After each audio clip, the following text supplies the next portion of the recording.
ভয় উইথ নীল চ্যানেলের পক্ষ থেকে আপনাদের সবাইকে জানাই হ্যাপি নিউ ইয়ার। নতুন বছরটিকে সবাই ভালোভাবে সুস্থভাবে কাটাবেন, ফাটিয়ে মজা করুন। এই চ্যানেলটিও নতুন, তাই এটির পাশে থাকবেন এই অনুরোধ রেখে ভিডিওটা শুরু করছি। আজকের ঘটনাটিকে বলেছে অরূপ, ও যেভাবে বলেছে আমি সেভাবেই পড়ে শোনাচ্ছি।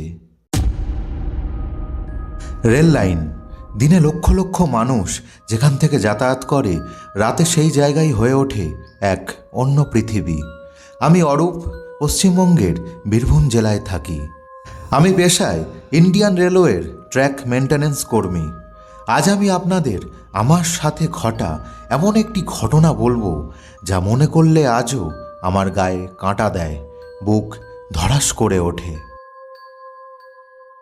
এই রাজ্যেরই এক পুরনো রেল লাইন। একবার আমার ডিউটি পড়েছিল একটা নির্জন রেল লাইন অংশে। শীতের রাত প্রায় 2টো, চারিদিকে ঘন কুয়াশা। রেল লাইন দুটো দূরে মিলিয়ে গেছে অন্ধকারে, শুধু মাঝে মাঝে ইলেকট্রিক পোলের বাতি নিভে জ্বলছে। আমি একা ডিউটি করছি। রেলের চাকরি সুখের মনে হলেও নির্জন জায়গায় একা কাজ করা যে কতটা কঠিন সেটা আমিই জানি। পরিবেশটাই এমন হয়েছিল, না চাইতেও মনে ভয়ের সৃষ্টি হয়। আমি ট্র্যাকে হাঁটছি, হঠাৎ খেয়াল করি রেল লাইনের উপর কেউ যেন দাঁড়িয়ে আছে। রাত 2টো বেজে গেছে, এত রাতে এখানে মানুষ। আমি ভাবি কোনো মাতাল বা পাগল হবে হয়তো। আমি দূর থেকেই চেঁচিয়ে তাকে বললাম, এই ওখানে দাঁড়িয়ে আছো কেন? কোনো উত্তর নেই। অবাক ব্যাপার হলো, লোকটা একদম নড়ছে না, একেবারে স্থির দাঁড়িয়ে রয়েছে। ভয়ও লাগছে, কিন্তু লোকটাকে তো ট্র্যাক থেকে নামাতে হবে। তাই আমি আস্তে আস্তে তার দিকে এগোই। কিছুটা কাছে আসতেই আমার চোখ কপালে উঠে যায়, একটা শীতল স্রোত সারা শরীরে খেলে যায়। দেখি লোকটার পা রেল লাইনের উপর নেই, বলা ভালো তার পা মাটিতে ছুঁয়েই নেই। বুকের ভিতরটা কেমন করে উঠল। সঙ্গে সঙ্গে ফোন বের করে ফ্ল্যাশ জ্বালাই। আলো পড়তেই লোকটা এবার ধীরে ধীরে আমার দিকে ঘুরে দাঁড়ায়। আমি যা দেখি তা দেখার জন্য একদম তৈরি ছিলাম না। এইসব আমি কি দেখছি? দেখি লোকটার চোখ পুরোটাই সাদা, কালো অংশটাই নেই, মুখে কোনো ভাব নেই।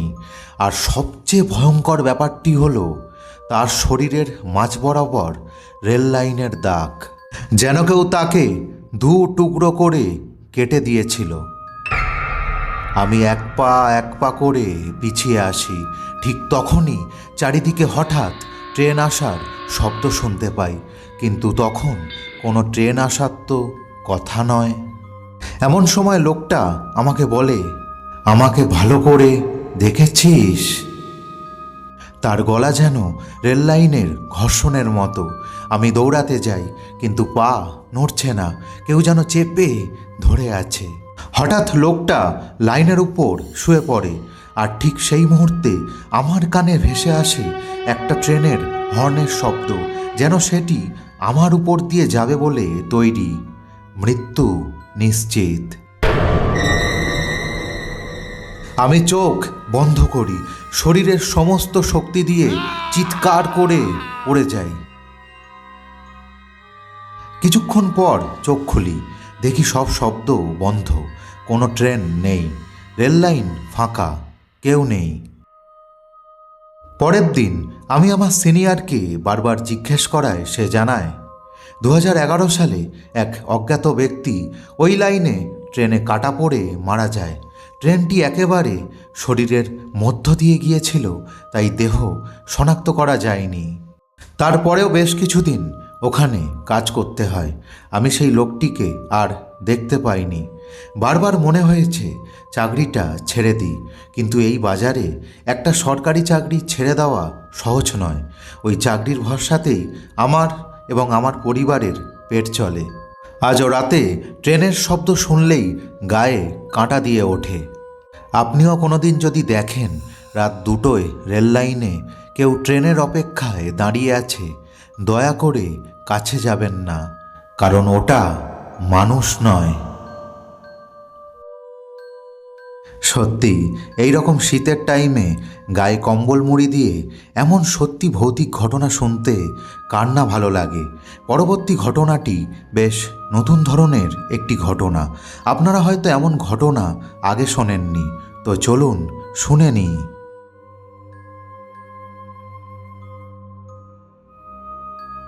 2013 সালের ঘটনা। আমি স্বপন, বীরভূম জেলার একটি ছোট্ট গ্রাম শিমুলডাঙ্গায় আমার মামা বাড়ি। ঘটনাটি আমার সাথে এখানেই ঘটেছিল। শিমুলডাঙ্গা গ্রাম, চারিদিকে জঙ্গল, মাঝে ধান ক্ষেত, আর একেবারে শেষ মাথায় একটা কাঁচা রাস্তা যেটা সোজা চলে গেছে শ্মশানের দিকে। এই ধান ক্ষেতের আশেপাশের মানুষ সন্ধ্যার পর খুব একটা বেরোয় না। আমি তখন কলেজে পড়ি, ছুটিতে মামার বাড়িতে বেড়াতে এসছি। গ্রামে বিদ্যুৎ তখনও নিয়মিত আসে না। রাতে চারপাশে শুধুই ঝিঁঝি পোকার শব্দ আর অন্ধকার। তৃতীয় দিনে রাত 11টার দিকে আমি উঠানে বসে ফোনে কথা বলছিলাম। হঠাৎ চোখে পড়ল সামনেই ধান ক্ষেতের একেবারে মাঝখানে একটা হালকা হলুদ আলো। আলোটি না আগুনের মতো নাচছে, না টর্চের মতো কাঁপছে, একদম স্থির। আমি সঙ্গে সঙ্গে মামাকে ডাকলাম। মামা দেখেই বললেন, এখনই ভিতরে ঢোক। মামার মুখটা দেখে বুঝলাম উনি ভয় পাচ্ছেন। কিন্তু সেদিন রাতে আমি কিছুতেই ঘুমোতে পারছিলাম না। জানলাটা খুলে তার সামনে বসে ফোন ঘাঁটছিলাম। বলে রাখি, আমাদের এই জানলা থেকে সোজা ধানক্ষেতটা দেখা যায়। জানলার বাইরে তাকিয়ে থাকতে থাকতে হঠাৎ দেখি আলোটা জ্বলে উঠল, কিন্তু এবার ওটা নড়ছিল।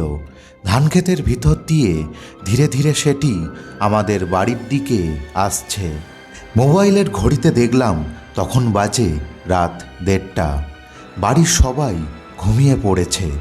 আলোটা বাড়ির দিকে আসছিল সেটা তাও ঠিক ছিল, কিন্তু এবার শুনলাম আমার নাম ধরে ডাকছে। সবচেয়ে চমকে ওঠার বিষয়টি হলো কণ্ঠস্বরটি আমার বাবার। কিন্তু এটা কিভাবে সম্ভব? আমার বাবা তো এখানে আসেনি। আমি দরজাটাকে অল্প ফাঁকা করে আলোটার দিকে তাকাই। দেখি একটা ছায়া, মুখটা স্পষ্ট নয়, ক্রমাগত আমার বাবার গলায় আমার নাম ধরে ডাকছে। আমার কাছে ব্যাপারটা স্বাভাবিক লাগলো না, কারণ বাবার এই মুহূর্তে এখানে আসা অসম্ভব। সে তো বাড়িতে রয়েছে। তাই আমি বেরিয়ে দেখতে না গিয়ে কোনো রকম সাড়া না দিয়ে জানলা বন্ধ করে শুয়ে পড়ি। পরের দিন সকালে আমি ধান ক্ষেতের ওই জায়গায় যেখানে আলোটাকে দেখা গিয়েছিল সেখানে যাই। গিয়ে দেখি সেখানে বাবার পুরনো চটি পড়ে রয়েছে। আমি তখনই বাবাকে ফোন করি, জিজ্ঞেস করি, বাবা, কাল রাত ওই 1টার পর তুমি কি আমার মামার বাড়ির গ্রামে এসেছিলে? বাবা শুনে বলেন, তুই কি পাগল হয়েছিস? অত রাতে আমি তোর মামা বাড়ি যাব কেন? তখন তো আমি গভীর ঘুমেছিলাম। কেন রে, কিছু হয়েছে? আমি বললাম, না, তেমন কিছু নয়, আমি খুব তাড়াতাড়ি ফিরছি বলে ফোনটা রেখে দিই। বাড়িতে সবটা জানালাম। আলোটির ব্যাপারে জিজ্ঞেস করায় জানতে পারলাম গত 3 বছরে ওই আলো দেখার পর গ্রাম থেকে 4 জন মানুষ নিখোঁজ। পাশের বাড়ির এক বৃদ্ধ বলেন, ওই আলোটা নিজের কাছের কারোর কণ্ঠে ডাক দেয়, সাড়া দিলেই তুমি শেষ। তিনি আরও বললেন, রাতে ধানক্ষেতের ভিতরে আলো দেখলে চোখ তুলে তাকাতে নেই, কারণ ওই আলো বাতি নয়, ওটা কাউকে ফেরাতে আসে না, ও আসে নিয়ে যেতে। আজকের এই দুটি ঘটনা আপনাদের কেমন লাগলো কমেন্ট করে জানান। লাইক এবং বেশি করে শেয়ার করুন। চ্যানেলটিকে সাবস্ক্রাইব করে পাশে থাকুন। আপনিও নিজের অভিজ্ঞতা শেয়ার করতে পারেন। তার জন্য আমাকে মেল করুন। মেল আইডি দেওয়া আছে ডেসক্রিপশানে। দেখা হচ্ছে পরবর্তী হাড় হিম করা এপিসোডে।